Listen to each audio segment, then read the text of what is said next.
In this quick tutorial, I'll show you how to connect the K8 wireless microphone to your iPhone.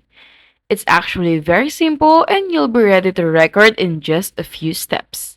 First, take the small receiver that comes with your K8 mic. Plug it into your iPhone's lightning port. Once connected, you should see a tiny red or green light on the receiver. That means it's powered. Now, press and hold the power button on the K8 microphone. A small indicator light will start flashing and within a few seconds, it will pair automatically with the receiver.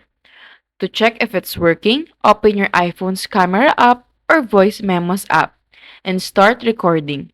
If the mic is connected, you'll notice the audio is being picked up clearly from the K8 instead of the iPhone's built-in mic.